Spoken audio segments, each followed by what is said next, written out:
아들 민준이의 결혼식이 언젠지 물어보려고 전화기를 들었을 때 며느리 지혜는 제 눈을 똑바로 쳐다보며 섬뜩한 미소와 함께 말했습니다. 아, 저희 어제 결혼했어요. 특별한 분들만 초대했거든요. 그 말은 제게 얼음물 한 바가지를 끼얹는 것 같았습니다. 특별한 사람들, 3년 동안 매달 60만 원의 월세를 내주고 집안의 모든 가구를 사주고 먹을 것이 없을 때마다 냉장고를 채워주었던 나.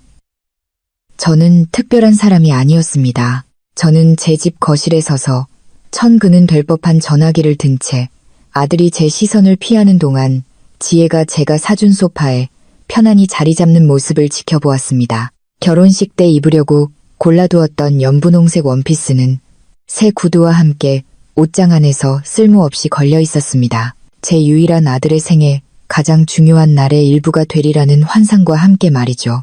민준이의 결혼 사진에 얼마나 예쁘게 나올까 생각하며 그 원피스에 30만 원을 썼지만 저는 그 사진 속에 영원히 등장하지 못할 것입니다. 몇 주 동안 저는 모든 세부 사항을 계획했습니다. 결혼 선물로 100만 원을 주려고 돈을 따로 모아두었습니다. 부산에 사는 여동생 경희에게 전화에 좋은 소식을 알렸습니다. 식이 끝난 후 축하하러 올지도 모른다는 생각에 집을 위아래로 깨끗이 청소했습니다. 그 모든 것이 4개의 독이 든 단어와 함께 한순간에 무너져 내렸습니다. 특별한 분들만요. 민준이는 마침내 고개를 들고 연습한 듯한 목소리로 말했습니다. 엄마, 그냥 조촐하게, 아주 작게, 우리 둘하고 증인들만 있었어요. 하지만 저는 그것이 거짓말이라는 것을 알았습니다. SNS에서 사진을 봤거든요. 지혜의 부모님이 신랑 신부 옆에서 자랑스럽게 포즈를 취하고 있는 것을 보았습니다. 지혜의 형제들이 샴페인으로 축배를 드는 것을 보았습니다. 제가 지난달 개인적인 용도로 쓰라고 준 100만 원으로 장만하는데 보탬을 지혜의 하얀 드레스를 보았습니다. 제가 봐서는 안 될 모든 것을 보았습니다. 일주일 후 그 굴욕을 당한 지 정확히 7일 만에 지혜가 완전히 다른 목소리로 제게 전화를 걸었습니다. 그녀는 더 이상 저를 결혼식에서 배제했던 자신감 넘치는 여자가 아니었습니다. 이제 그녀는 절박하고 거의 애원하는 듯한 목소리였습니다. 어머님, 월세가 밀렸어요. 집주인이 압박하는데 이번 주까지 내지 않으면 쫓아낸대요. 이체를 잊으셨어요. 세상이 끝나는 것처럼 그녀의 목소리는 약간 떨렸습니다. 저는 몇 초간 침묵하며 그 이체를 하기 위해 은행으로 달려갔던 모든 순간을 떠올렸습니다. 그들이 머리 둘 곳이 있도록 제 자신의 계획을 취소했던 모든 순간을요. 그들의 욕구를 채워주기 위해 제가 밥에 김치만 놓고 식사했던 모든 순간을요. 그리고 이제 그들의 인생에서 가장 중요한 순간에서 저를 배제한 후에 마치 아무 일도 없었다는 듯이 제게 전화할 대담함을 보인 것입니다. 지혜야, 저는 제 자신도 놀랄 만큼 차분한 목소리로 말했습니다. 내가 특별한 사람들만 돕는다고 말하지 않았니? 전화기 저편의 침묵은 너무나 깊어서 제 심장이 뛰는 소리가 들릴 정도였습니다. 몇 년 만에 처음으로 떨고 있는 것은 제가 아니라 그녀였습니다. 어머님, 무슨 말씀이세요? 그녀는 더듬었습니다. 저희는 항상 어머님께 특별했잖아요. 어머님은 저에게 제2의 엄마 같은 분이세요. 거짓말, 모두 거짓말, 무언가 필요할 때만 사용하는 그 달콤한 목소리에 쌓여 있었습니다. 결혼식 드레스, 신혼여행, 반지를 위해 돈을 달라고 할 때 썼던 바로 그 목소리였죠. 저는 그들이 반지를 교환하는 식을 결코 보지 못할 것이라는 사실도 모른 채 자금을 대는 것을 도왔습니다. 너무나 여러 해 동안 저는 제 아들에게서 애정의 부스러기라도 얻기를 바라며 모든 말, 모든 행동, 모든 선물을 조심하며 살얼음판을 걷는 듯한 기분으로 살았습니다. 저는 완벽한 어머니였고 순종적인 시어머니였으며 그들이 저를 투명인간 취급할 때 결코 항의하지 않는 조용한 제공자였습니다. 하지만 그 한마디 특별한 분들만 은 제 안에서 너무나 오랫동안 잠자고 있던 무언가를 깨웠습니다. 저는 그 3년 동안 그들에게 얼마나 많은 돈을 썼는지 머릿속으로 계산해 보았습니다. 월세, 식비, 선물, 비상금, 그리고 변덕스러운 요구들까지 합쳐서 0만 원이 넘었습니다. 제 노후 자금, 제 저축, 그리고 제 남편이 제가 마지막 몇 년을 평화롭게 살 수 있도록 남겨준 돈에서 나온 0만 원이었습니다. 그 모든 것이 무엇을 위한 것이었을까요? 제 아들의 결혼식 날 저를 이방인처럼 대하는 것을 받기 위해서였습니다. 전화를 끊은 그날 밤 저는 침대에 앉아 울었습니다. 하지만 슬픔의 눈물이 아니었습니다. 그것은 분노, 쌓인 좌절, 그리고 수년간 조용히 견뎌온 굴욕의 눈물이었습니다. 그들이 제 사랑을 부담으로, 제 존재를 방해물로, 제 돈을 제가 제공할 수 있는 유일한 것으로 느끼게 했던 모든 순간을 위해 울었습니다. 제가 바보 같은 엄마였다는 사실에, 자신을 무시하는 사람들에게 없어서는 안 될 존재가 되려다 자신을 잃어버린 여인이었다는 사실에 울었습니다. 다음 날 아침 일어났을 때 제 안에 무언가가 변해 있었습니다. 그것은 단지 배신의 고통만이 아니었습니다. 더 깊고 더 차가운 무언가였습니다. 저는 일어나 욕실 거울 속에 저를 보았습니다. 언제나와 같은 피곤한 눈, 사랑을 돌려받지 못하고 주기만 한 세월의 이야기를 담은 똑같은 주름. 하지만 제 시선에는 다른 무언가가 있었습니다. 제가 알아보지 못하는 강인함, 수년간의 수능 아래 묻혀있던 결단력이었습니다. 저는 부엌으로 가서 40년 동안 매일 아침 그랬던 것처럼 커피를 내렸습니다. 하지만 이번에는 민준이에게 전화해서 잘 잤는지 물어볼 생각은 하지 않았습니다. 어제의 굴욕에 대해 사과하는 그의 메시지를 기대하며 휴대폰을 확인하지도 않았습니다. 오랜만에 처음으로 저는 그날 하루의 첫 번째 관심사가 제 자신이었습니다. 저는 그들을 위해 깜짝 선물을 계획하고 그들의 비용을 위해 지폐를 세고 그들이 무관심하게 대할 때 조용히 울었던 바로 그 식탁에 앉았습니다. 이제 이 식탁은 완전히 다른 무언가의 증인이 될 것이었습니다. 저는 통장과 은행 거래 내역서를 꺼내 계산을 시작했습니다. 제 자신의 어리석음의 정도를 정확한 숫자로 보고 싶었습니다. 월 60만 원 곱하기 36개월은 이 160만 원. 식비와 생필품비 약 월 25만 원은 또 다른 900만 원. 생일 선물, 명절 선물, 기념일 선물, 최소 350만 원. 지혜의 응급 상황 100만 원. 그들이 결코 갚지 않은 차 할부금 300만 원. 그들 아파트의 에어컨 수리비 70만 원. 거실 가구 150만 원. 4억만 원에 가까운 돈이었습니다. 그것이 제 관대함의 정확한 합계였습니다. 제 남편의 유산, 제 연금, 그리고 제가 수십 년간 정직하게 일하며 한 푼 두 푼 모은 저축에서 낭비한 4억만 원이었습니다. 저를 존중하는 척조차 할 수 없는 두 성인을 편안하게 해주기 위해 창밖으로 던져버린 그 모든 돈. 전화가 울렸고 화면에 민준이의 이름이 떴습니다. 평소 같았으면 심장이 두근거리며 달려가 전화를 받았을 것입니다. 그가 마침내 사과하고 모든 것이 오해였다고 설명해 주기를 바라면서 말이죠. 하지만 이번에는 한 번, 두 번, 세 번 울리도록 내버려 두었습니다. 마침내 전화는 잠잠해졌고 저는 아무 일도 없었다는 듯이 커피를 계속 마셨습니다. 10분 후에 다시 전화가 울렸습니다. 이번에는 지혜였습니다. 저는 그것도 울리도록 내버려 두었습니다. 그러자 민준이에게서 문자가 왔습니다. 엄마, 제발 전화 좀 받으세요. 얘기 좀 해야 해요. 저는 답장 없이 메시지를 삭제했습니다. 오후 2시에 저는 산책을 나가기로 결심했습니다. 그들과 관련된 용무 없이, 특별한 목적 없이 그렇게 한 것은 몇 달 만이었습니다. 항상 이체를 위한 은행, 그들에게 필요한 것을 사기 위한 슈퍼마켓, 지혜의 약을 위한 약국이었습니다. 오늘은 그냥 제가 원해서 산책을 나갔습니다. 저는 어릴 때 민준이를 자주 데리고 갔던 공원을 지나갔습니다. 저를 꼭 껴안고 세상 최고의 엄마라고 말했던 그 사랑스러운 아이를 기억했습니다. 언제 그가 저를 감정이 있는 현금 인출기처럼 대하는 남자가 되었을까요? 언제 제가 사랑과 돈을 혼동하기 시작했을까요? 언제 제가 제 아들의 애정을 돈으로 사야 한다고 믿기 시작했을까요? 제가 자동이체를 자주 하던 은행 앞에서 저는 문 앞에 멈춰 섰습니다. 지점장인 김 부장님이 유리창 너머로 저를 보고 손을 흔들었습니다. 저는 그를 몇 년 동안 알고 지냈습니다. 그는 민준이와 지혜에게 가는 제 모든 이체를 처리해 주었습니다. 그는 제 계좌가 그들의 계좌를 채우기 위해 매달 비어가는 것을 지켜보았습니다. 저는 안으로 들어가 그의 사무실로 직행했습니다.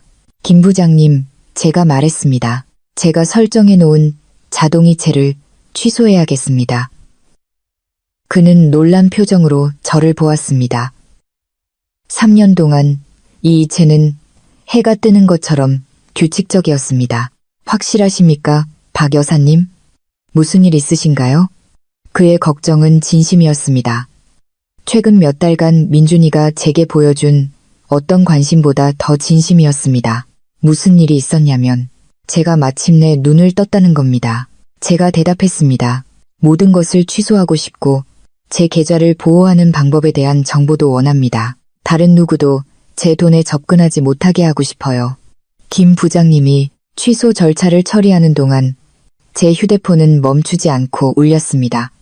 민준, 지혜, 다시 민준, 마치 그들의 수입원이 위험에 처했을 때를 감지하는 레이더라도 개발한 것 같았습니다. 저는 휴대폰을 완전히 꺼버렸습니다. 박 여사님, 김 부장님이 서류를 건네며 말했습니다. 주제넘게 말씀드려서 죄송합니다만 이 모든 세월 동안 여사님께서 가족에게 매우 관대하신 것을 보아왔습니다. 이러한 변경을 하도록 압박받고 계신 것이 아니길 바랍니다. 그의 말은 제 마음을 깊이 울렸습니다. 은행 거래 외에는 저를 거의 알지 못하는 이 남자가 제 아들보다 제 안위에 대해 더 진심 어린 걱정을 보여주었습니다. 압박받고 있는 것이 아닙니다, 김 부장님. 오히려 제가 마침내 제 자신을 압박하는 것을 멈춘 것입니다. 은행을 나설 때 저는 이상하게 가벼운 기분이 들었습니다. 마치 그 사무실에 엄청난 짐을 내려놓고 온 것 같았습니다. 몇 년 만에 처음으로 제 돈은 온전히 제 것이었습니다. 저를 사람 대신 자원으로 보는 사람들에게 어떤 재정적 의무도 없었습니다. 집에 돌아와 민준이와 지혜를 기쁘게 하기 위해 하지 않았던 모든 일들을 생각했습니다. 그들을 위해 돈을 아끼느라 가지 않았던 여행들, 그들의 비상사태에 항상 대기하느라 더 이상 만나지 않던 친구들, 제 자신에게 쓴 1달러가 그들의 필요를 위한 1달러가 줄어든다는 생각에 포기했던 취미들, 집에 도착했을 때 문 앞에 차 3대가 주차되어 있었습니다. 민준이의 차, 지혜의 차, 그리고 제가 모르는 차 1대, 창문을 통해 집 안에서 움직임이 보였습니다. 피가 차갑게 식었습니다. 그들에게는 열쇠가 있었습니다. 제가 그들을 믿었기 때문에 열쇠를 주었습니다. 언젠가 제가 그들을 돌봐주었던 것처럼 그들도 저를 돌봐줄 것이라고 생각했기 때문입니다. 문을 열기 전에 심호흡을 했습니다. 제 새로운 삶의 첫 번째 진짜 대결의 시간이었습니다. 제가 집 문을 열었을 때 저는 결코 잊지 못할 장면을 보았습니다. 민준이는 제 소파에 앉아 머리를 감싸 쥐고 있었습니다. 지혜는 마치 우리의 갇힌 동물처럼 왔다 갔다 하고 있었고 제가 모르는 나이 든 남자가 제 식탁 위 서류들을 뒤지고 있었습니다. 제 서류들, 제 개인 문서들을요. 여기서 무슨 일이 벌어지고 있는 거죠? 저는 제가 예상했던 것보다 더 큰 목소리로 물었습니다. 세 사람 모두 마치 제가 제 집의 침입자인 것처럼 저를 쳐다보았습니다. 지혜가 가장 먼저 말했고 그녀의 목소리에는 제가 이미 전화로 들었던 그 절박한 긴급함이 담겨 있었습니다. 어머님, 와주셔서 다행이에요. 저희 얘기 좀 해야 해요. 이분은 저희가 어머님 상황에 대해 상담한 법률회사의 이 변호사님이세요. 내 상황. 그 질문은 저도 놀랄 만큼 차분하게 제 입에서 나왔습니다. 무슨 상황 말이지? 난 아주 잘 지내고 있는데. 민준이가 마침내 고개를 들고 한때 순수한 아이의 것이었으나 이제는 재정적 공황만을 비추는 그 눈으로 저를 보았습니다. 엄마, 은행에 갔더니 엄마가 모든 이체를 취소했다고 하더라고요. 김 부장님이 저희 계좌 접근도 막았다고 설명해 주셨어요. 왜 그러셨는지 이해가 안 돼요. 회색 정장에 신뢰감을 주지 않는 미소를 띤 50대 남자인 이 변호사님이 손을 내밀며 제게 다가왔습니다. 박 여사님, 저는 가족법 전문 변호사 이철수입니다. 자제분들이 여사님의 정신 건강을 걱정하고 있으며 상황을 평가해달라고 제게 요청했습니다. 저는 그의 손을 잡지 않았습니다. 대신 제 식탁으로 곧장 가서 그가 제 허락 없이 검토하고 있던 제 모든 문서를 챙겼습니다. 이건 제 개인 서류들입니다. 제 동의 없이 볼 권리가 없어요. 엄마. 민준이가 최근 몇 년간 완벽하게 구사해온 그 거만한 목소리로 끼어들었습니다. 저희는 엄마를 걱정하고 있어요. 요즘 행동이 너무 이상해요. 먼저 설명도 없이 저희에게 경제적 지원을 끊으셨어요. 그러고는 저희 전화를 받지 않으시고요. 전문적인 도움이 필요하실지도 모른다고 생각해요. 지혜가 다가와 무언가 필요할 때를 위해 아껴두었던 그 가짜 다정함으로 제 손을 잡으려고 했습니다. 어머님, 저희가 알아요. 스트레스가 많으시다는 거요.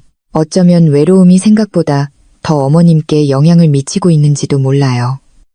연세가 있으시면 혼란스러운 증상이 나타나는 건 정상이에요. 혼란이라는 단어가 제 머릿속에서 경보음처럼 울렸습니다. 이제야 그들이 변호사를 데려온 이유를 알았습니다. 저를 돕기 위한 것이 아니었습니다. 저를 정신적으로 무능력하다고 선언하고 제 재정을 통제하기 위한 것이었습니다.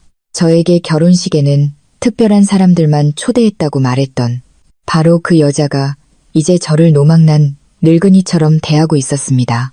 나는 혼란스럽지 않아 제가 모든 사람을 침묵시킬 만큼 단호하게 말했습니다. 몇 년 만에 그 어느 때보다 정신이 맑고 당신들은 당장 내 집에서 나가. 이 변호사님이 변호사들이 합리적으로 보이고 싶을 때 사용하는 그 전문적인 목소리로 끼어들었습니다. 박 여사님, 압도당하신 기분은 이해합니다만 자제분들이 여사님의 재정적 결정 능력이 손상되었다고 믿는다면 개입할 권리가 있습니다. 그들은 몇 가지 우려스러운 행동들을 기록해 두었습니다. 우려스러운 행동들. 제 목에서 나온 웃음소리는 거칠고 거의 잔인했습니다.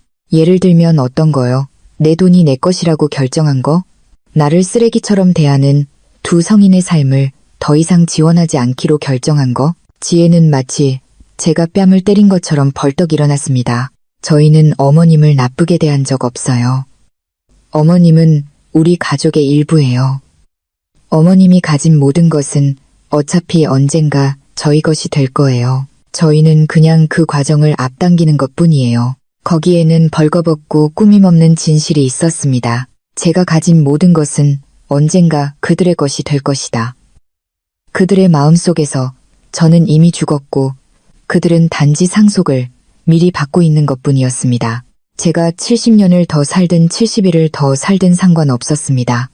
그들에게 저는 그저 문제가 생긴 달이 달린 현금 인출기일 뿐이었습니다.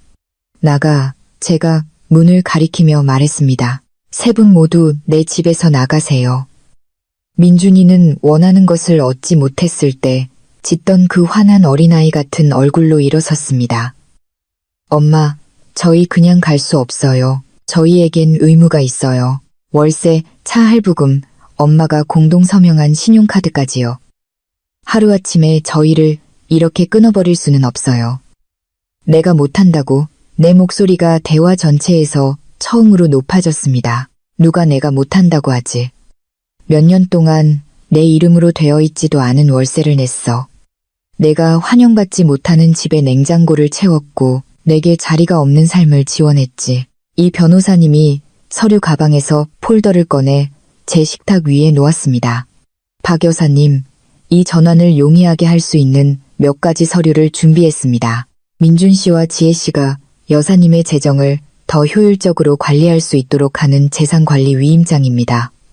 이건 여사님 기분이 나아지실 때까지만 일시적인 조치가 될 겁니다.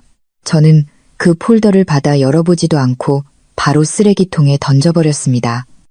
여기서 일어날 유일한 전화는 당신들이 현관문으로 나가는 것뿐이야. 지혜는 울기 시작했지만 슬픔의 눈물이 아니었습니다. 그것은 좌절과 억눌린 분노의 눈물이었습니다. 어머님, 저희한테 이러실 수 없어요. 저희는 어머님을 믿고 있었어요. 어머님의 지원을 바탕으로 계획을 세웠단 말이에요. 물건도 사고 재정적 의무도 졌어요. 어머님을 믿을 수 있었으니까요. 내 돈에 기반한 의무겠지. 제가 대답했습니다. 내 안녕도 아니고 내 행복도 아니고 내 동행도 아니고 오직 내 돈에만. 그리고 이제 내가 내 돈이 내 인생에 더 잘 쓰인다고 결정했으니 나는 갑자기 법적 후견이 필요한 혼란스러운 늙은 여자가 된 거구나. 민준이는 제게 다가오려고 했지만 저는 한 걸음 물러섰습니다. 그는 더 이상 악몽을 꿨을 때 제 품에 달려오던 아이가 아니었습니다. 그는 자신의 어머니를 자신과 타인이 지원하는 편안한 삶 사이의 장애물로 보는 35세의 남자였습니다. 엄마, 저희가 실수했어요. 그는 뉘우치는 듯한 목소리로 말했습니다. 결혼식은 오해였어요. 지혜가 긴장했었고 저는 압박감을 느꼈고요. 엄마가 다시 이성적으로만 대해주신다면 이 문제를 해결할 수 있어요. 이성적이라고? 그 단어는 입안에서 썼습니다. 이성적이라는 게 당신들의 삶을 계속 지원하면서 당신들이 나를 이방인처럼 대하는 걸 의미하는 건가? 내 유일한 아들의 가장 중요한 날에서 배제당한 것이 아프지 않은 척하는 걸 의미하는 거고, 이 변호사님은 제안이 거절당하는데 익숙한 사람의 효율성으로 서류를 챙겼습니다. 박 여사님, 이건 끝이 아닙니다. 가족에게는 법적인 선택지가 있습니다. 만약 여사님께서 정신건강 문제로 비합리적인 결정을 내리고 계신 것이 사실이라면 판사가 후견이 필요하다고 결정할 수 있습니다. 그의 말은 한 대 얻어맞은 것 같았습니다. 이것이 단지 조종하려는 가족의 방문이 아니라는 것을 깨달았습니다. 이것은 진짜 법적 위협이었습니다. 그들은 제가 제 자신의 일을 관리할 능력이 없다고 선언하고 싶어 했습니다. 이 변호사님, 저는 그의 눈을 똑바로 쳐다보며 말했습니다. 40년 동안 자신의 재정을 흠잡을 데 없이 관리해왔고 남편이 죽은 후 아들을 홀로 키웠으며 가정을 꾸리고 은퇴할 때까지 명예롭게 일했고 지난주까지 완전히 능력 있는 두 성인을 재정적으로 지원한 71세의 여성을 위협하기 전에 조사를 철저히 하시는 것이 좋을 겁니다. 지혜는 울음을 그치고 마침내 그녀의 진짜 얼굴을 보여주는 차가움으로 저를 보았습니다. 이대로 끝나지 않을 거예요, 어머님. 우리에게도 권리가 있고 변호사도 있어요. 완벽하네, 제가 대답했습니다. 원하는 만큼 변호사를 고용해, 물론 당신들 돈으로.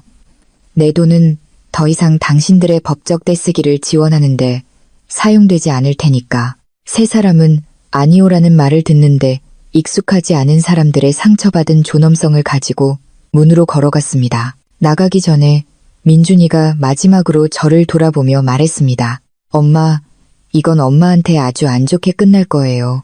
정말 필요할 때 돌봐줄 사람 하나 없이 혼자 남게 될 거라고요. 민준아, 저는 깊은 슬픔과 함께 그러나 수정처럼 맑은 명료함으로 말했습니다. 나는 이미 혼자야. 차이점은 이제는 너의 방치가 아니라 내 자신의 선택에 의한 것이라는 거지. 그들 뒤로 문을 닫았을 때 저는 거실에 서서 몇 년 만에 들어본 가장 아름다운 침묵에 둘러싸여 있었습니다. 그것은 자유의 침묵이었습니다.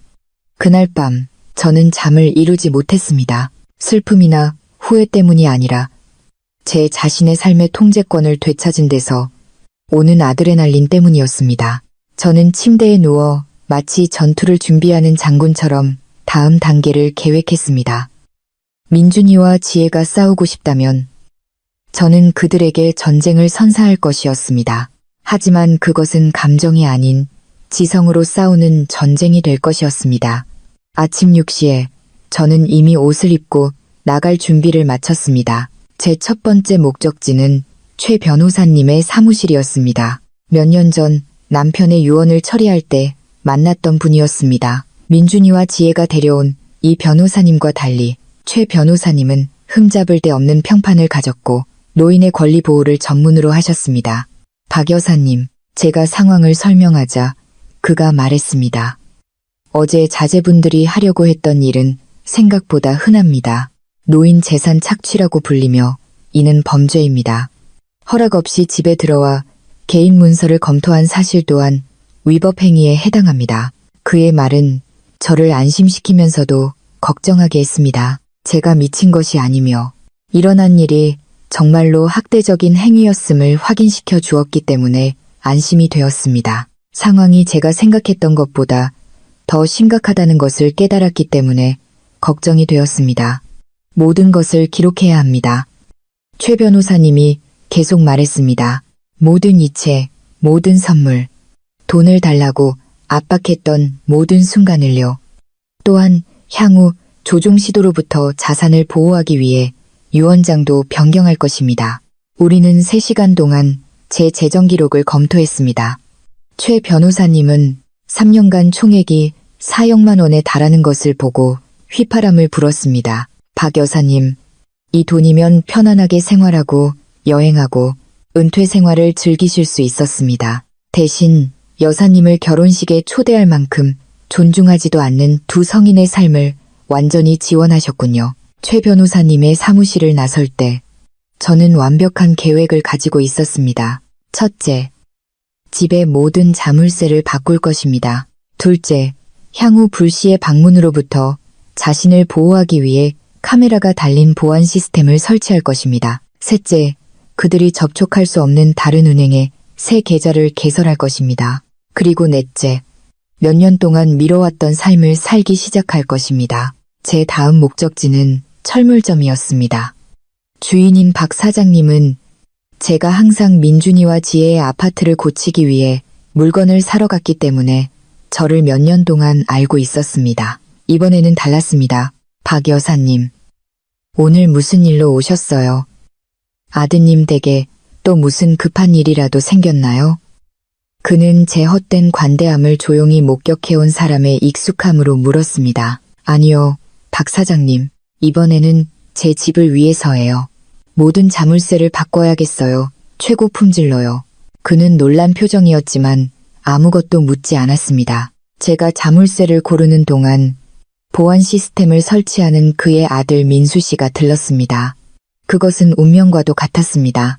민수 씨, 제가 말했습니다. 감시 카메라도 설치해야 해요. 완벽한 시스템으로요. 가격은 문제되지 않아요. 그들이 다음날 설치를 위해 모든 것을 준비하는 동안 저는 모르는 번호로 전화를 받았습니다. 제가 어제의 대치 이후 그녀의 번호를 차단했기 때문에 지혜가 다른 사람의 전화로 전화를 건 것이었습니다. 어머님 지혜예요. 제발 끊지 마세요. 저희 문명인처럼 대화해야 해요. 말해봐. 제가 퉁명스럽게 말했습니다. 들어보세요. 결혼식 때문에 화나신 거 이해해요. 실수였어요. 민준 씨랑 저랑 얘기해봤는데 만회하고 싶어요. 어머님과 함께 저희 결혼을 축하하는 특별한 저녁 식사는 어때요? 어머님 댁에서요. 예전처럼 같이 요리하면서요. 그녀의 말에 담긴 조종술은 너무나 명백해서 웃음이 나올 뻔했습니다. 지혜야, 정확히 월세가 얼마나 밀렸니? 전화기 저편의 침묵은 제가 전곡을 찔렀음을 확인시켜 주었습니다. 그러니까 2달치요. 총 120만 원이요. 하지만 그것 때문에 전화드린 것만은 아니에요, 어머님. 저희는 정말로 어머님이 저희 삶에 계시는 게 그리워요. 내가 그리운 거니 아니면 내 돈이 그리운 거니 제가 직접적으로 물었습니다. 둘 다요. 그녀는 놀라운 정직함으로 대답했습니다. 어머님, 거짓말 안 할게요. 네, 저희는 어머님의 재정적 도움이 필요해요. 하지만 저희는 어머님을 사랑하기도 해요. 어머님은 저희에게 중요해요. 내가 그렇게 중요하다면 제가 말했습니다. 왜 내 결혼식에 있을 만큼 중요하지 않았을까? 왜 돈을 요구하지 않는 전화를 받을 만큼 중요하지 않을까? 마지막으로 그냥 내 안부를 묻기 위해 전화한 게 언제였니? 또 다른 침묵. 우리 둘 다 답을 알고 있었습니다. 한 번도 없었다. 지혜야, 딱 한 번만 설명할게. 3년 동안 너희는 나를 감정이 있는 현금 인출기처럼 대했어. 나를 이용하고 무시하고 굴욕을 줬지. 그리고 마침내 최악의 방식으로 나를 모욕했어. 이제 돈이 떨어지니 갑자기 나를 사랑한다고 발견한 거니? 어머님, 제발요. 제가 그녀의 말을 끊었습니다. 제발은 없어. 내 결혼식에 내가 있을 만큼 특별하지 않다고 결정했을 때 너는 내 선택을 한 거야. 이제 내가 내 선택을 할 차례야. 저는 전화를 끊고 완전히 꺼버렸습니다. 해방의 날에 더 이상의 방해를 받고 싶지 않았습니다. 그날 오후 저는 1년 넘게 가지 않았던 미용실에 갔습니다. 항상 민준이나 지혜에게 급한 일이 생기거나 제 자신을 위해 따로 떼어놓은 돈이 그들의 비상사태가 되었기 때문에 예약을 취소했었습니다. 박 여사님, 제가 가장 좋아하는 미용사 미영씨가 외쳤습니다. 정말 놀랐어요. 저희를 잊으신 줄 알았어요. 잊은 게 아니에요. 미영씨, 나 자신도 대접받을 자격이 있다는 걸 잊었을 뿐이에요. 저는 전체 관리를 받았습니다. 커트, 염색, 매니큐어, 페디큐어. 몇 년 만에 처음으로 죄책감 없이 제 자신에게 돈을 썼습니다. 미영씨가 제 머리를 손질하는 동안 그녀는 자신의 삶, 아이들, 꿈에 대해 이야기했습니다. 민준이와 지혜의 필요를 중심으로 돌아가지 않는 대화를 나누는 것은 신선했습니다. 정말 아름다우세요, 박 여사님. 그녀가 끝났을 때 말했습니다. 하지만 그보다 더 자유로워 보이세요. 무슨 좋은 일이라도 있으셨나요? 네, 미영씨. 마침내 아니오라고 말하는 법을 배웠어요. 그날 오후 집에 돌아왔을 때 문 앞에 제가 모르는 차가 있었습니다. 순간 심장이 뛰었지만 민준이와 지혜가 지원군을 데리고 돌아왔을지도 모른다고 생각했지만 가까이 다가가자 현관 계단에 앉아있는 나이든 여성을 보았습니다. 박 여사님, 맞으시죠? 제가 차에서 내리자 그녀가 물었습니다. 네, 맞아요. 뭘 도와드릴까요? 저는 김영이라고 합니다. 옆집에 살아요. 몇 년 동안 이웃이었지만 얘기할 기회가 없었네요. 어제 댁에서 아주 큰 소리가 들려서 걱정이 됐어요. 괜찮으세요? 그녀의 진심 어린 걱정은 제 마음을 깊이 울렸습니다. 여기 제 아들보다 제 안위에 더 많은 관심을 보이는 낯선 사람이 있었습니다. 들어오세요, 영희 씨. 커피 한 잔 대접할게요. 그리고 믿지 못할 이야기를 해드릴게요. 커피를 만드는 동안 저는 그녀에게 모든 상황을 이야기했습니다. 영희 씨는 끼어들지 않고 듣기만 하며 가끔 고개를 끄덕였습니다. 그리고 제 이야기가 끝났을 때 그녀의 눈에는 눈물이 가득했습니다. 박 여사님, 그녀가 말했습니다. 정말 잘하셨어요. 저도 5년 전에 제 딸과 비슷한 일을 겪었어요. 저도 그녀의 성인 생활을 지원하는 것이 제 의무라고 생각했죠. 저도 돈을 주지 않으면 그들이 저를 사랑하지 않을 거라고 믿었어요. 어떻게 됐나요? 그들이 필요할 때만 전화한다는 것을 깨닫고 돈을 끊었어요. 처음에는 끔찍했어요. 협박하고 감정적으로 협박하고 죄책감을 느끼게 하려고 했죠. 하지만 6개월 후에 딸이 진심으로 사과하려고 전화했어요. 이제 우리는 돈이 아닌 사랑에 기반한 진짜 관계를 맺고 있어요. 그녀의 말은 제게 희망을 주었고 제가 올바른 결정을 내렸음을 확인시켜 주었습니다. 민준이와 지혜가 언젠가 이해할 거라고 생각하세요? 그럴 수도 있고 아닐 수도 있죠. 그녀는 정직하게 대답했습니다.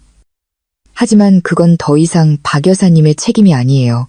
여사님의 책임은 이제 자신의 삶을 사는 거예요. 그날 밤 3년 만에 처음으로 저는 민준이와 지혜가 월세 식비, 그들의 변덕을 위한 돈이 있는지 걱정하지 않고 잠자리에 들었습니다.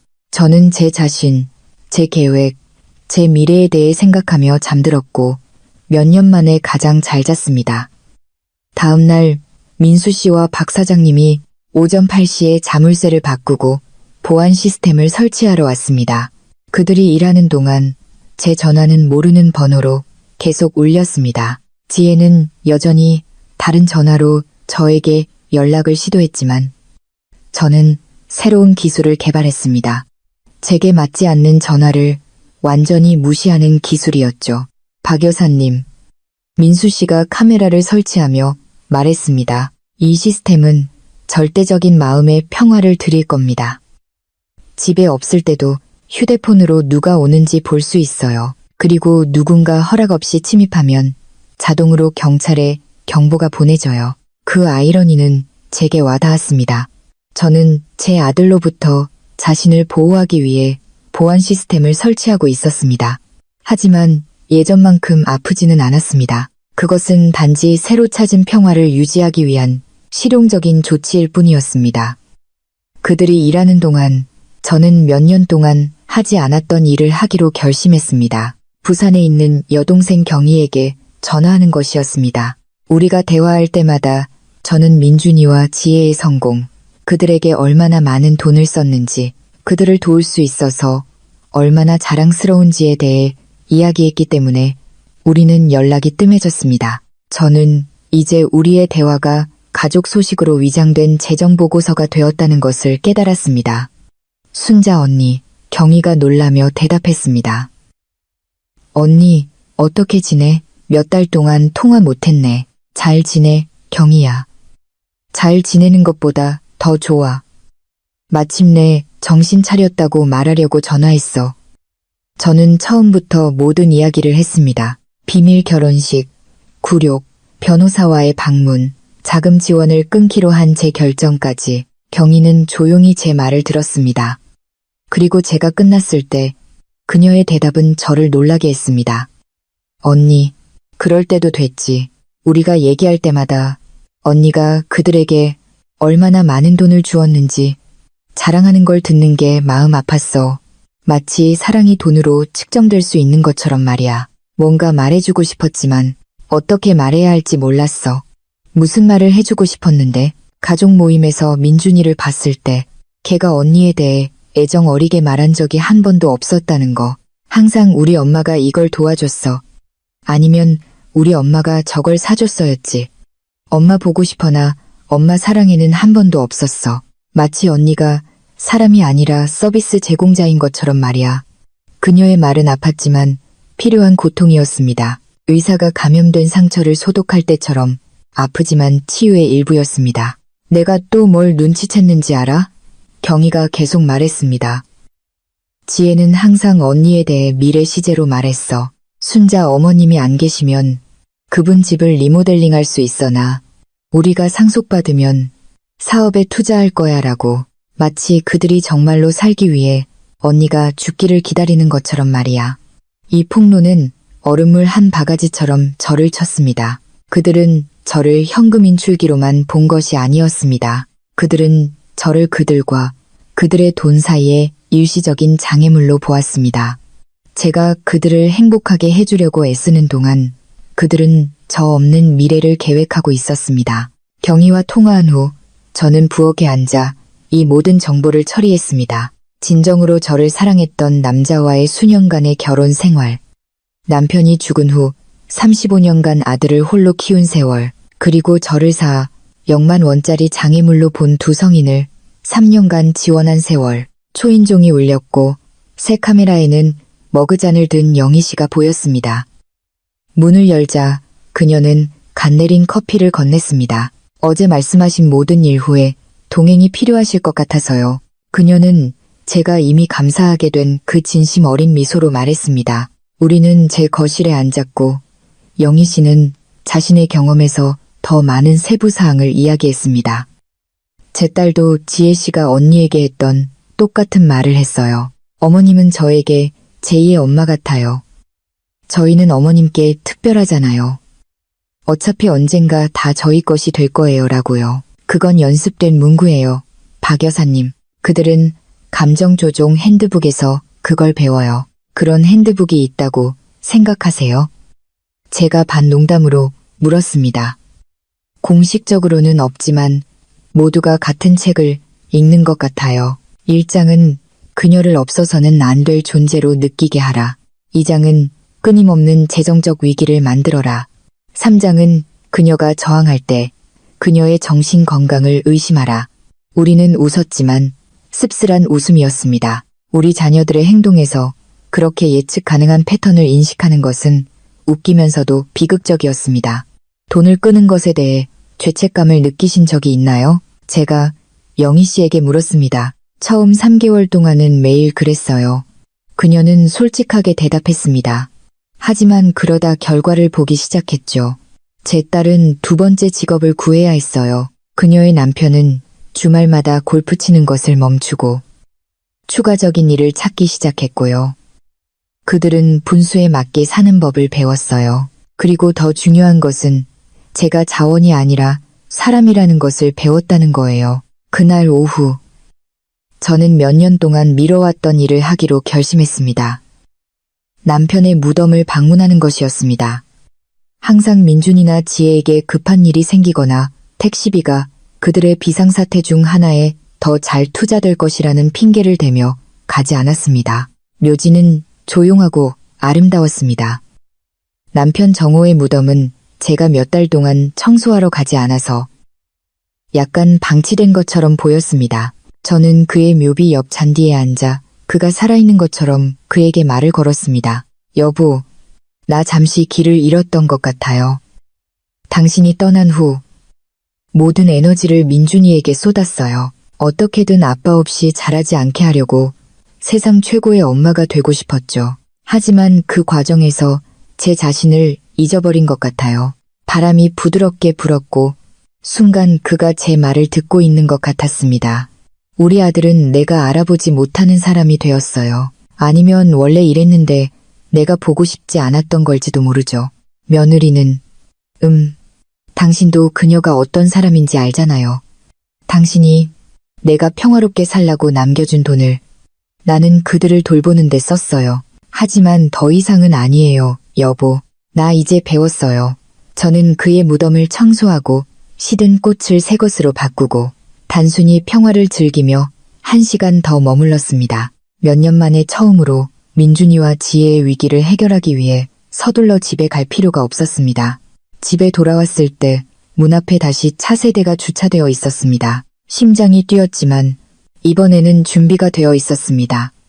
카메라에는 민준이, 지혜, 그리고 제가 모르는 두 사람이 보였습니다. 모두 불안해 보였고 서로 이야기하며 제 집을 가리켰습니다. 저는 차에서 내리지 않았습니다. 대신 변호사인 최 변호사님에게 전화했습니다.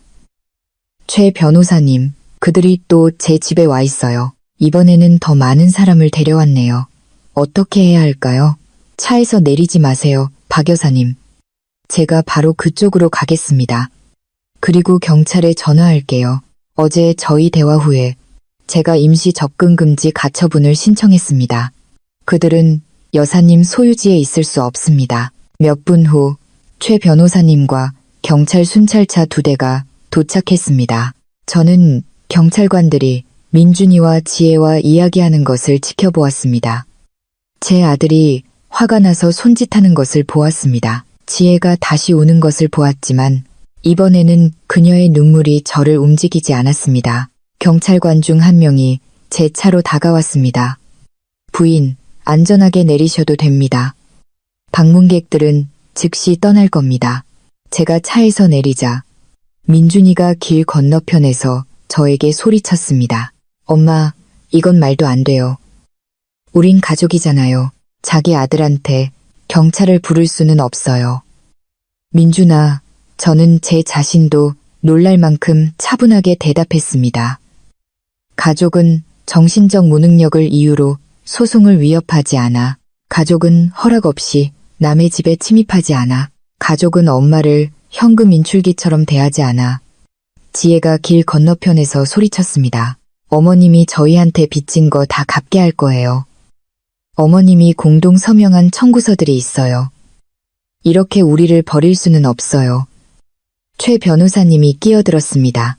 지혜 씨, 앞으로의 모든 소통은 제 사무실을 통해야 합니다. 그리고 제 의뢰인이 3년 동안 자발적으로 지불한 모든 내역에 대한 완전한 문서를 가지고 있으니 채권 추심 위협을 하기 전에 변호사와 상담하는 것이 좋을 겁니다. 저는 그들이 패배했지만 포기하지 않은 채 차를 타고 떠나는 것을 지켜보았습니다. 이것이 끝나지 않았다는 것을 알았지만 이 상황에서 처음으로 자신감을 느꼈습니다. 저는 전문적인 도움을 받고 있었습니다. 영희 씨로부터 감정적인 지지를 받고 있었습니다.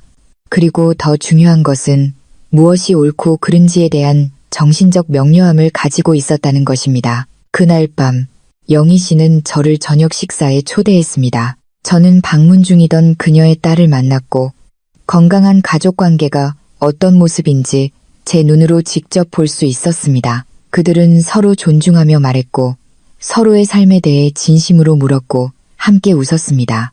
딸은 저녁 내내 한 번도 돈을 요구하지 않았습니다. 저도 민준이와 저런 관계를 원했어요. 딸이 떠난 후 제가 영희 씨에게 고백했습니다. 그리고 언젠가는 그렇게 될지도 모르죠. 그녀가 대답했습니다. 하지만 먼저 그가 당신이 단지 수입원이 아니라 존중받을 자격이 있는 사람이라는 것을 배워야 해요. 몇 주 만에 처음으로 저는 미래에 대한 희망을 느끼며 잠자리에 들었습니다. 다음 며칠은 이상하게 평화로웠습니다. 감시 카메라에는 민준이와 지혜가 하루에도 몇 번씩 제 집을 지나가는 모습이 찍혔습니다.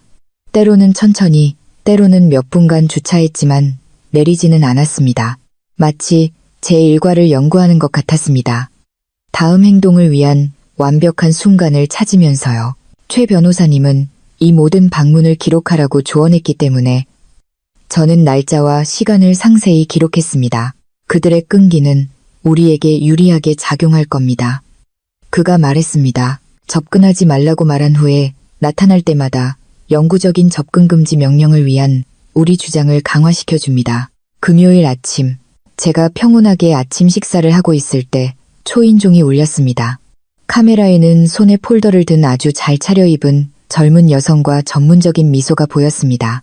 저는 그녀를 알아보지 못했지만 그녀의 자세에서 이것이 사교적인 방문이 아니라는 것을 알 수 있었습니다.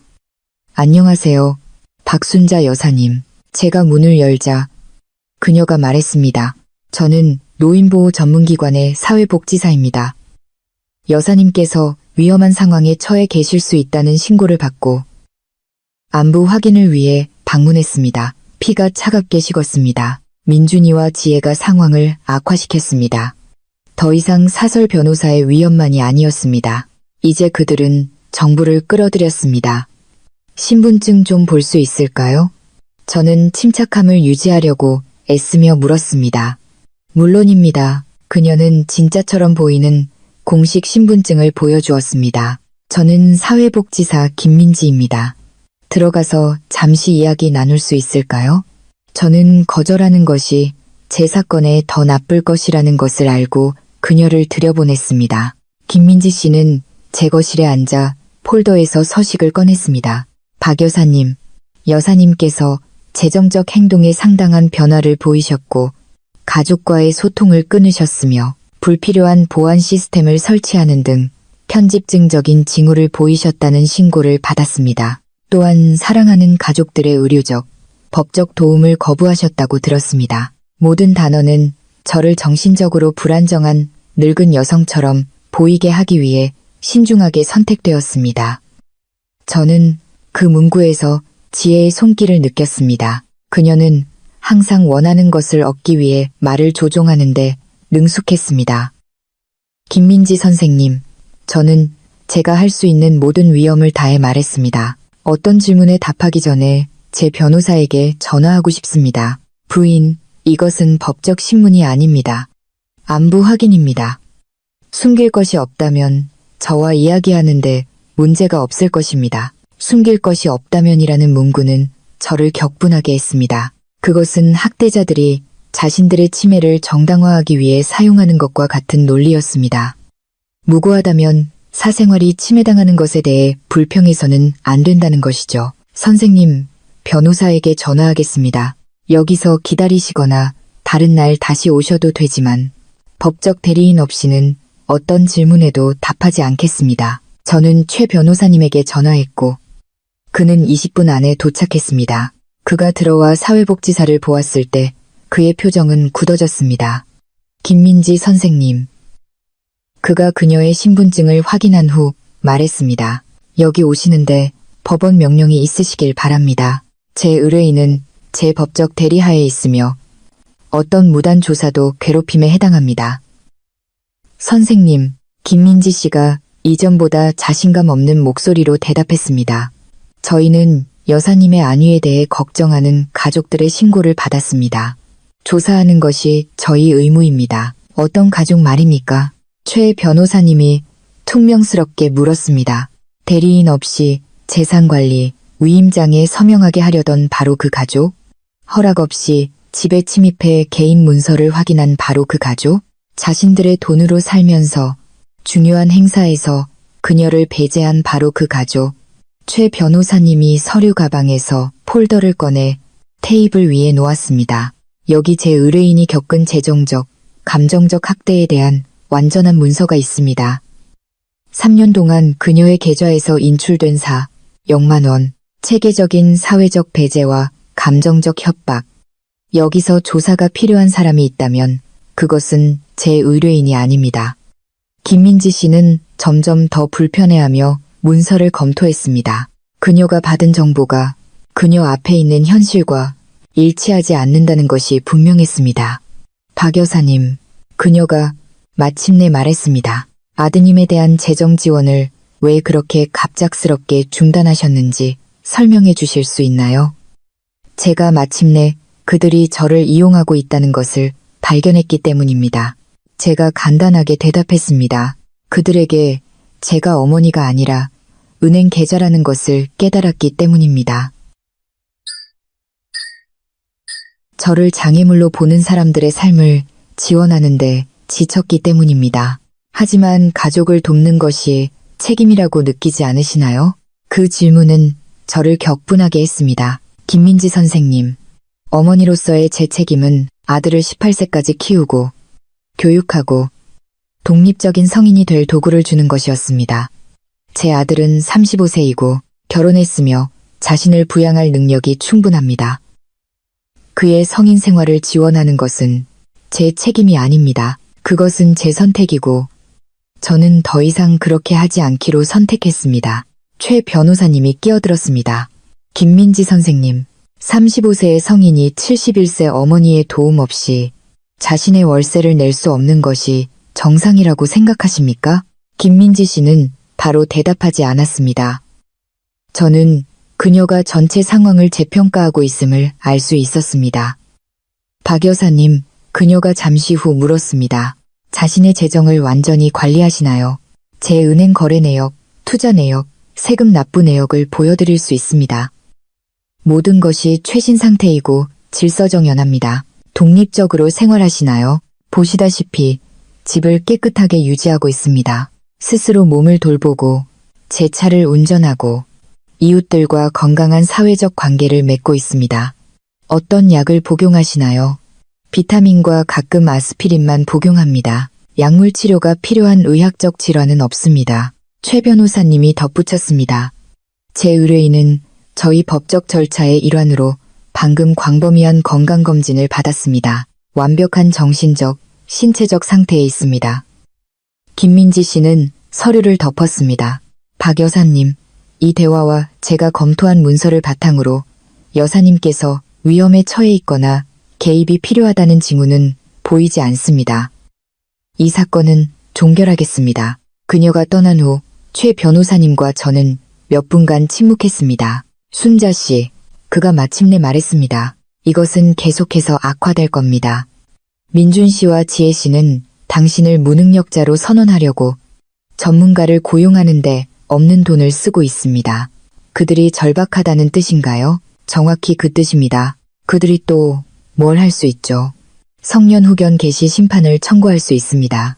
비싸고 이기기 어렵습니다. 하지만 동정적인 판사와 그들에게 유리하게 증언할 정신과 의사를 찾으면 후견인을 지정받을 수도 있습니다. 그 생각은 저를 겁에 질리게 했습니다. 그들이 제 돈을 통제할 수 있다. 그들이 시도할 수는 있지만 우리는 당신이 완전히 유능하고 그들이 진정한 걱정이 아닌 탐욕에 의해 동기부여되었다는 확실한 증거를 가지고 있습니다. 그날 오후 저는 경희에게 전화해서 속을 털어놓았습니다. 언니, 제 이야기를 들은 후 그녀가 말했습니다. 그들이 돈 때문에 얼마나 멀리까지 가려는지 보여? 가족 관계를 위태롭게 하고 변호사와 의사에게 돈을 쓰고 자신의 평판을 파괴하고 있어. 모두 언니 은행 계좌에 다시 접근하기 위해서야. 그녀의 말은 저를 생각하게 했습니다. 민준이와 지혜는 자신들의 진짜 본성을 완전히 드러냈습니다. 돌아갈 길은 없었습니다. 진정한 화해의 가능성은 없었습니다. 그들에게 저는 결코 어머니나 존경받는 시어머니가 아니었습니다. 저는 항상 다리 달린 돈일 뿐이었습니다. 이 깨달음은 고통스러웠지만 또한 해방적이었습니다. 저는 더 이상 제가 올바른 결정을 내리고 있는지 의심할 필요가 없었습니다. 저 자신을 보호하는 것에 대해 더 이상 죄책감을 느낄 필요가 없었습니다. 그들은 제 감정적, 신체적 안녕이 그들의 돈보다 덜 중요하다고 스스로 증명했습니다. 그날 저녁 영희 씨가 깜짝 방문을 했습니다. 그녀는 정원클럽 친구들을 저에게 소개해주기 위해 초대했습니다. 순자 씨, 그녀가 저를 소개했습니다. 이분들은 내 친구들이에요. 미용실에서 이미 아는 미영 씨, 정숙 씨, 은주 씨, 혜자 씨예요. 우리 모두 학대적인 가족 구성원들과 비슷한 상황을 겪었어요. 우리는 저녁 내내 이야기를 나누었습니다. 정숙 씨는 끊임없이 돈을 요구하는 남동생과 경계를 설정해야 했습니다. 은주 씨는 돈이 필요할 때만 방문하는 딸과의 관계를 끊었습니다. 혜자 씨는 손주들이 자신을 은퇴 계획으로 여기고 있다는 것을 알고 유언장을 변경해야 했습니다. 가장 마음 아픈 것은 제가 고백했습니다. 그들에게 준 돈을 잃은 것이 아니라 내가 가졌다고 생각했던 사랑을 결코 가져본 적이 없다는 것을 깨달은 거예요.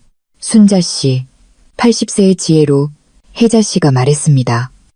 진정한 사랑은 사거나 팔 수 없어요. 만약 당신이 그것에 대해 돈을 지불해야 했다면 그것은 결코 진짜가 아니었어요. 그녀의 말은 제 상처받은 영혼의 폭탄과 같았습니다.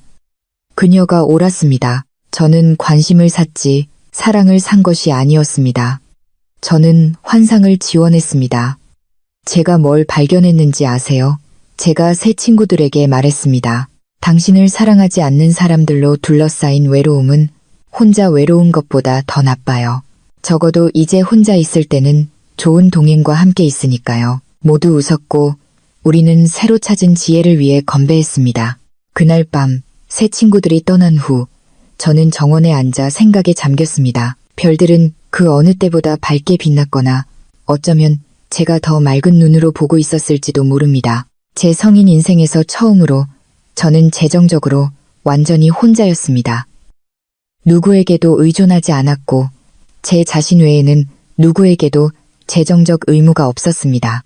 그리고 이 현실은 저를 두렵게 하는 대신 흥분시켰습니다. 원할 때 여행할 수 있었습니다. 집을 리모델링할 수 있었습니다. 좋은 옷을 살 수 있었습니다.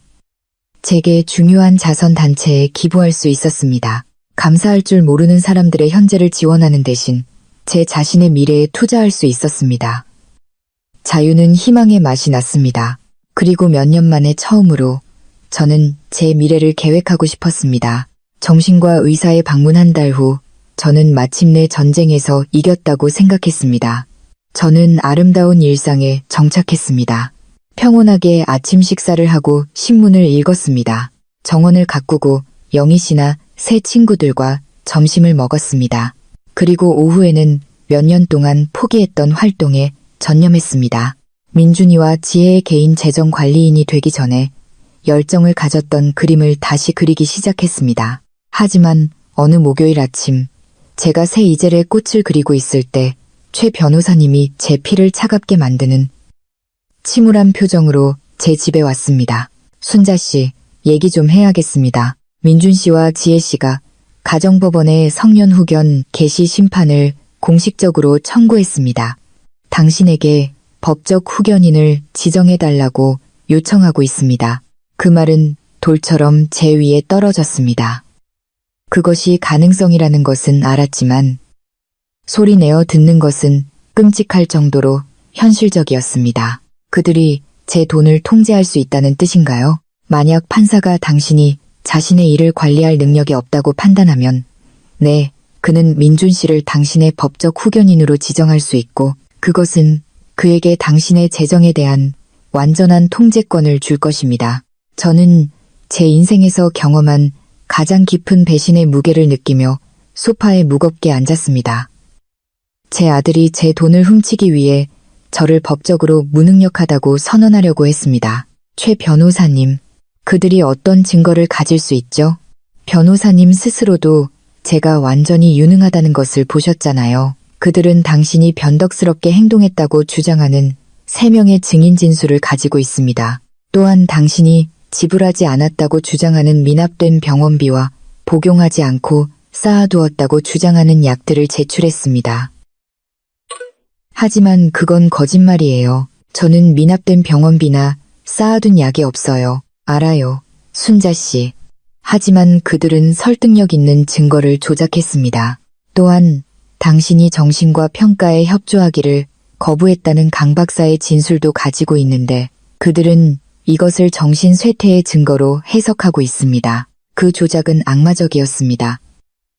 그들은 불필요한 검사를 받기를 거부한 제 행동을 정신질환의 증거로 둔갑시켰습니다. 그들은 그들로부터 자신을 보호하려는 제 본능을 제가 보호가 필요하다는 증거로 사용했습니다. 3명의 증인은 누구죠?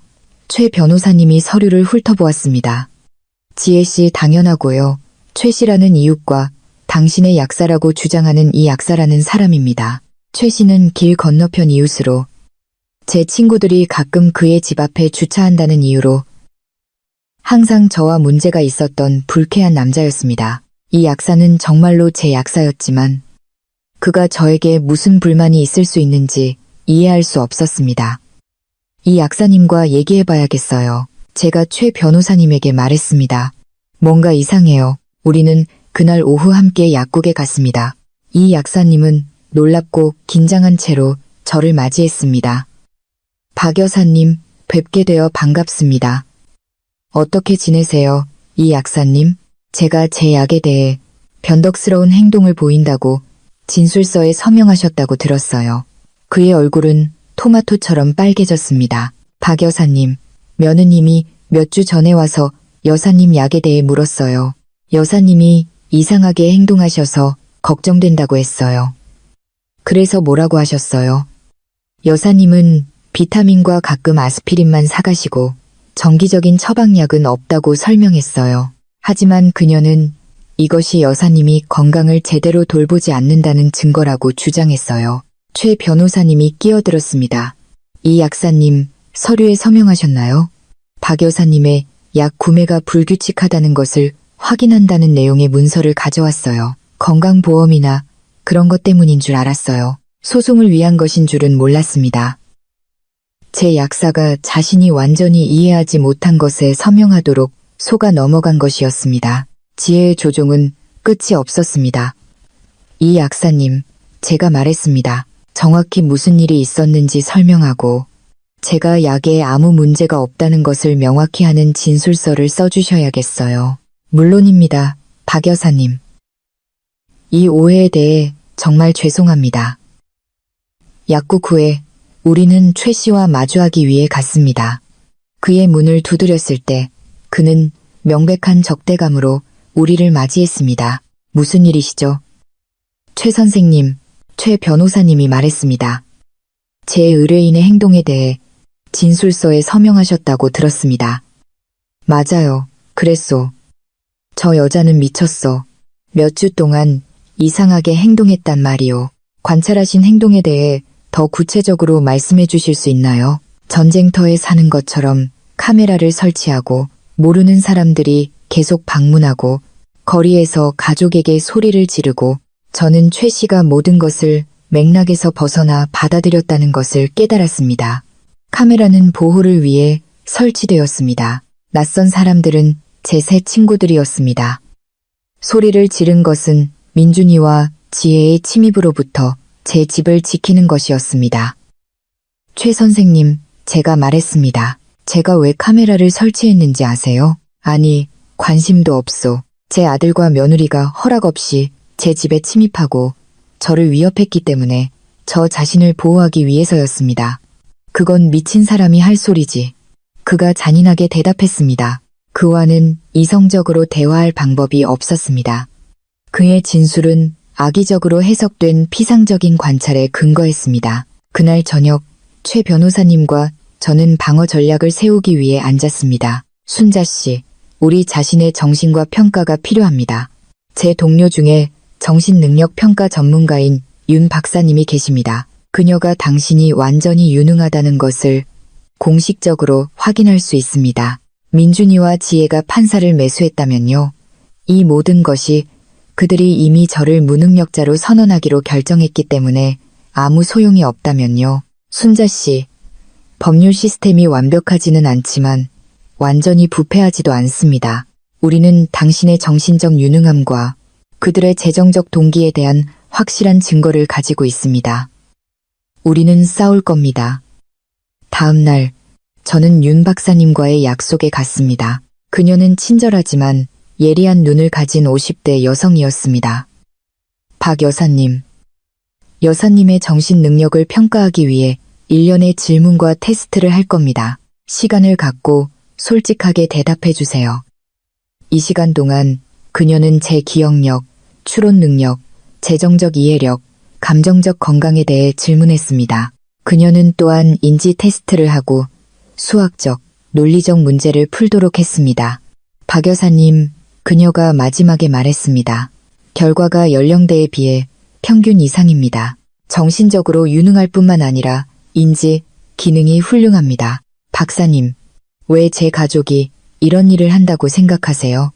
말씀하신 것과 제가 검토한 문서를 바탕으로 이것은 노인 재산 착취의 전형적인 사례로 보입니다. 불행히도 사람들이 생각하는 것보다 더 흔합니다. 저는 상담을 마치고 인정받았지만 슬픈 기분으로 나왔습니다.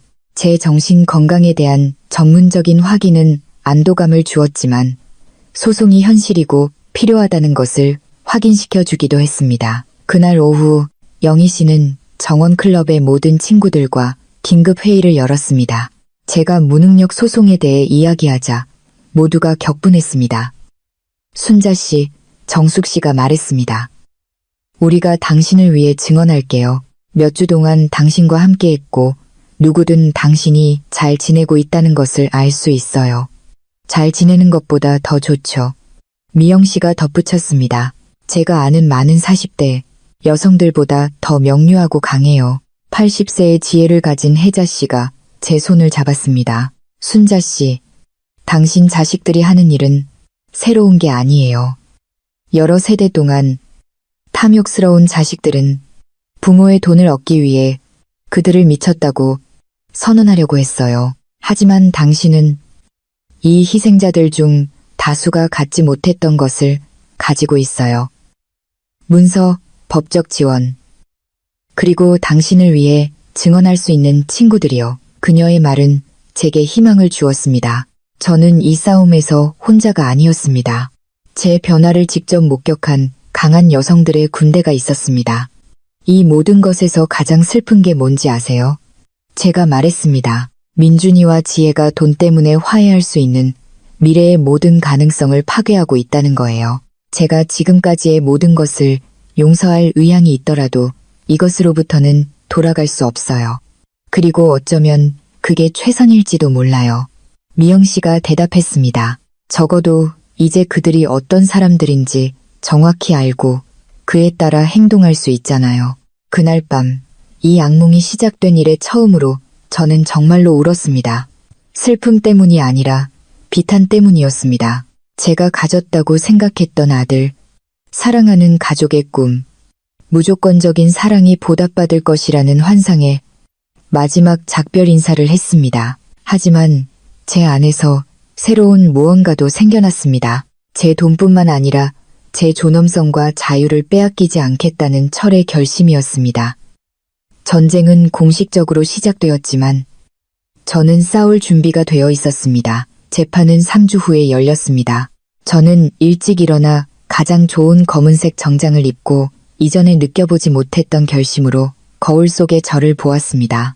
오늘 제 정신 능력뿐만 아니라 한 인간으로서의 제 존엄성, 학대로부터 자유롭게 살 권리, 제 은행 계좌를 넘어선 제 가치가 심판받을 것이었습니다. 최 변호사님이 아침 7시에 와서 마지막으로 우리의 전략을 검토했습니다. 순자 씨, 기억하세요. 입증 책임은 그들에게 있습니다. 그들이 당신이 무능력하다는 것을 증명해야 합니다. 우리는 단지 당신이 그렇지 않다는 것을 보여주면 됩니다. 판사가 이미 편견을 가지고 있다면요. 박 판사님은 공정하다는 평판을 가지고 있습니다. 제가 그의 과거 사건들을 조사했는데 그는 가족을 무조건적으로 편들지 않습니다. 그는 노인의 권리를 보호하는데 전념하고 있습니다. 우리는 아침 9시에 법원에 도착했습니다. 복도에서 저는 아마도 이 행사를 위해 샀을 새 정장을 입은 민준이와 마치 장례식에 온 것처럼 검은 옷을 입은 지혜를 보았습니다. 어쩌면 그것은 장례식이었을지도 모릅니다. 우리 가족 관계의 장례식. 우리 눈이 마주쳤을 때 민준이는 제 시선을 피했지만 지혜는 이것이 단지 사업 거래일 뿐이라는 것을 확인시켜주는 차가움으로 제 시선을 붙잡았습니다. 그들의 변호사는 이전에 비슷한 사건에서 이긴 경험에서 오는 자신감을 가진 나이든 우아한 남자였습니다. 그가 계시 진술을 시작했을 때 그의 전략은 분명했습니다. 저를 낯선 사람들에게 조종당해 사랑하는 가족으로부터 멀어진 혼란스러운 늙은 여성으로 묘사하는 것이었습니다. 재판장님, 그가 엄숙한 목소리로 말했습니다. 박순자 여사님은 최근 몇 달간 명백한 정신 쇠퇴를 보였습니다. 합리적인 설명 없이 가족에 대한 모든 재정 지원을 끊었습니다. 편집증으로 인해 불필요한 보안 시스템을 설치했으며 그녀의 취약한 상황을 명백히 이용하고 있는 이웃과 변호사들의 영향 아래 사랑하는 이들로부터 스스로를 고립시켰습니다. 모든 단어는 제 자기 역량 강화를 침해처럼 제 자유를 외부 조종처럼 들리게 하기 위해 신중하게 선택되었습니다. 그런 다음 그들은 증인들을 불렀습니다. 지혜가 가장 먼저 증언했고 그녀의 연기는 오스카상이었습니다. 그녀는 제가 완전히 변했고 적대적이고 편집증적으로 변했으며 저를 사랑하는 가족으로부터 스스로를 고립시켰다고 묘사하며 울었습니다. 재판장님, 그녀가 떨리는 목소리로 말했습니다. 순자 어머님은 항상 저에게 제2의 엄마 같으셨어요. 그분의 정신 쇠퇴를 보는 것은 정말 충격적이었습니다. 저희는 단지 그분께서 필요한 보살핌을 받으시도록 돕고 싶을 뿐입니다. 설득력 있는 눈물에 쌓인 거짓말. 최 변호사님이 그녀를 반대 신문했을 때 그녀의 이야기의 균열이 보이기 시작했습니다. 지혜 씨, 법원의 마지막으로 제 의뢰인에게 돈을 요구하지 않고 전화한 것이 언제인지 말씀해 주실 수 있습니까? 지혜는 더듬었습니다. 저희는 항상 많은 것에 대해 이야기했어요. 구체적인 날짜를 말씀해 주실 수 있나요? 정확한 날짜는 기억나지 않아요. 당신과 남편이 제 의뢰인을 초대하지 않고 결혼한 것이 사실입니까? 아주 작은 시기였어요. 제 의뢰인이 결혼식에 대해 물었을 때 특별한 사람들만 초대했다고 말한 것이 사실입니까?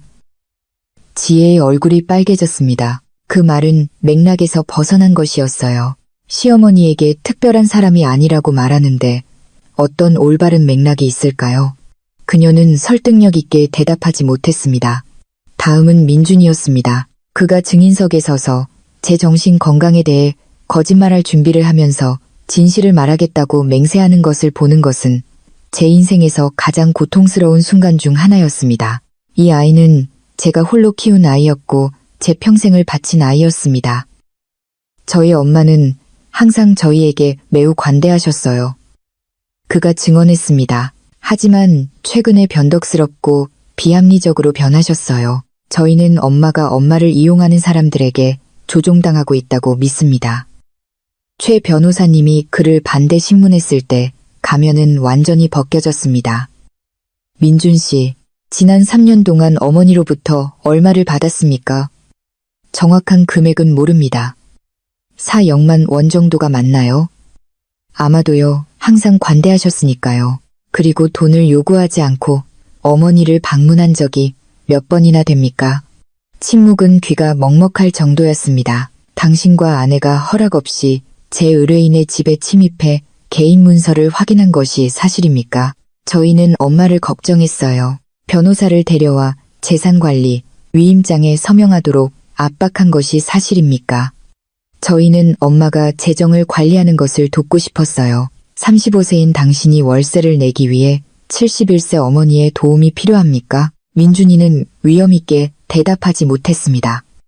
최 씨는 저희 추정되는 변덕스러운 행동에 대해 증언했지만 최 변호사님이 세부 사항을 묻자 그는 저와 직접 이야기한 적이 없으며 모든 정보가 피상적인 관찰에 근거했다고 인정했습니다. 강 박사는 제가 평가를 거부한 것이 정신 쇠퇴의 증거라고 증언했습니다. 하지만 최 변호사님은 윤 박사님과의 평가 문서를 제출했고 이는 그의 결론을 완전히 반박했습니다.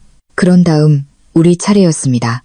최 변호사님은 먼저 제 약사인 이 약사님을 불렀고 그는 제가 약구매 습관을 왜곡하는 진술서에 서명하도록 어떻게 속았는지 설명했습니다. 윤 박사님은 저의 훌륭한 정신상태에 대해 증언하고 흠잡을 데 없었던 인지 테스트 결과를 제시했습니다. 철물점의 박 사장님은 저의 정신적 유능함에 대해 증언하고 자동이체를 취소하기로 한 제 결정이 완전히 합리적이었고 올바르게 처리되었다고 설명했습니다. 영희 씨와 정원클럽 친구들은 저의 명료함, 새로 찾은 활력, 그리고 건강한 사회적 관계를 유지하는 능력에 대해 증언했습니다. 마침내 제가 증언할 차례였습니다. 저는 위엄있게 일어서서 증인석으로 걸어갔습니다. 71년의 경험, 고통을 통해 얻은 지혜, 역경 속에서 발견한 힘의 무게를 느끼면서 말이죠. 최 변호사님은 제 증언을 통해 저를 이끌었고 제 모든 이야기를 하게 했습니다. 3년 동안 쓴 사, 0만 원, 결혼식에서 배제당한 굴욕, 끊임없는 감정적 조종, 사생활 침해, 법적 위협, 박 여사님, 최 변호사님이 마침내 물었습니다. 왜 아드님과 며느리에 대한 재정 지원을 중단하기로 결정하셨습니까? 제가 마침내 그들로부터 얻는 것이 사랑이 아니라는 것을 이해했기 때문입니다. 제가 명확하고 큰 목소리로 대답했습니다. 그것은 가족 관계로 위장된 상업적 거래였습니다. 제 돈은 환영받았지만 사람으로서의 저는 아니었습니다. 결정을 후회하십니까? 그 결정을 내리는데 너무 오래 걸렸다는 것만 후회합니다. 민준이의 변호사는 반대 신문 동안 저를 혼란스러워 보이게 하려고 했지만 저는 그의 모든 질문에 명료하고 정확하게 대답했습니다. 그가 제 새 친구 관계가 저를 조종했다고 암시하려고 했을 때 저는 몇 년 만에 처음으로 재정적 이해관계가 아닌 상호 존중에 기반한 관계를 맺고 있다고 설명했습니다. 그의 최종 변론에서 민준이의 변호사는 제가 외부 조종의 희생자라고 주장했습니다. 최 변호사님의 반박은 파괴적이었습니다. 재판장님, 우리가 여기서 본 것은 무능력한 늙은 여성의 사례가 아니라 마침내 수년간의 재정적, 감정적 학대로부터 자신을 해방시킬 힘을 찾은 여성의 사례입니다. 원고들은 정신적 무능력에 대한 실제적인 의학적 증거를 제시하지 않았습니다. 그들이 제시한 것은 그들의 수입원이 자신의 자원을 보호할 법적, 도덕적 권리를 행사하기로 결정했기 때문에 생긴 좌절감입니다. 박 판사님은 2년처럼 느껴지는 이 시간 동안 숙고하기 위해 퇴정했습니다. 그가 돌아왔을 때 그의 표정은 진지하지만 명확했습니다. 제출된 모든 증거를 검토한 후 그가 시작했습니다. 이 법정에는 박순자 여사님께서 완전한 정신 능력을 소유하고 계시다는 것이 명백합니다. 전문적인 정신과 평가는 그녀의 인지 능력을 확인합니다. 그녀의 재정적 결정은 가족에게는 고통스러울 수 있지만 완전히 합리적이며 그녀의 권리 내에 있습니다. 심장이 더 빨리 뛰기 시작했습니다. 더욱이 판사가 계속 말했습니다. 증거는 이 소송이 박 여사님의 안녕에 대한 진정한 걱정보다는 재정적 이익에 의해 동기부여되었음을 시사합니다. 법원은 후견인 지정 요청을 완전히 기각합니다. 저는 이겼습니다. 소송에서 이겼을 뿐만 아니라 제 자유, 제 존엄성, 저를 사랑한다고 주장했던 사람들의 학대로부터 자유롭게 살 권리도 이겼습니다. 법원을 나설 때 민준이와 지혜가 변호사와 화가 나서 이야기하는 것을 보았습니다. 지혜는 떠나기 전에 순수한 증오의 눈빛을 보냈습니다. 민준이는 마지막으로 저를 보았고 순간 후회일 수도 있는 무언가를 보았지만 이미 너무 늦었습니다. 그날 밤 영희 씨는 모든 친구들과 함께 제 집에서 축하 파티를 열었습니다. 우리는 정의, 자유, 서로를 지지하는 강한 여성들의 자매회를 위해 건배했습니다. 순자 씨, 혜자 씨가 저에게 말했습니다. 오늘 당신은 단지 재판에서 이긴 것이 아니에요. 당신의 인생을 되찾은 거예요. 그녀가 옳았습니다. 몇 년 만에 처음으로 미래는 완전히 제 것이었습니다. 여행할 수 있었습니다. 사랑할 수 있었습니다. 창조할 수 있었습니다. 두려움 없이, 죄책감 없이, 조종 없이 살 수 있었습니다. 3개월 후 저는 집을 팔고 도심 근처의 아름다운 아파트로 이사했습니다. 제 돈의 절반은 가족 학대로부터 노인을 보호하는 단체에 기부했습니다. 나머지 절반으로 저는 항상 원했던 삶을 살기 시작했습니다.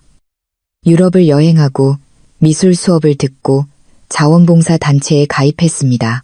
민준이와 지혜로부터는 다시는 소식을 듣지 못했습니다. 다른 사람들을 통해 그들이 더 작은 아파트로 이사해야 했고 지혜가 몇 년 만에 처음으로 직업을 구했다는 소식을 들었습니다. 아마도 역경이 제 관대함이 결코 가르쳐주지 못했던 것, 즉 정직한 노동과 독립의 가치를 가르쳐줄 것입니다. 어떤 밤 제 새 발코니에서 별을 볼 때 저는 1년 전에 두려워하고 조종당하고 사랑을 사야 한다고 믿었던 여성을 생각합니다. 그 여성은 죽었습니다. 그리고 그 자리에 근본적인 진리를 이해한 누군가가 태어났습니다. 진정한 사랑은 결코 가격이 없으며 자유는 결코 너무 비싸지 않다는 것을요. 제 이름은 순자입니다. 저는 72세이고 마침내 제가 사랑하고 보호해야 할 가장 중요한 사람은 바로 제 자신이라는 것을 배웠습니다. 만약 제 이야기가 마음에 드셨다면 제가 더 많은 이야기를 쓸 수 있도록 기부로 저를 응원해 주실 수 있습니다. 미리 감사드립니다. 그리고 당신은 이 사람의 입장이었다면 어떻게 하셨을까요? 당신의 의견을 듣고 싶으니 댓글로 저와 공유해 주세요. 저는 항상 여러분이 어떻게 생각하는지 궁금합니다. 그리고 이 이야기를 어디서 들었는지도 적어주세요. 이와 같은 더 많은 인생 이야기를 원하신다면 영상의 좋아요를 누르고 제 채널을 구독해 주세요. 여러분을 기다리는 다른 많은 이야기들이 있습니다. 진심 어린 인사를 전하며 다음 시간까지 안녕히 계세요.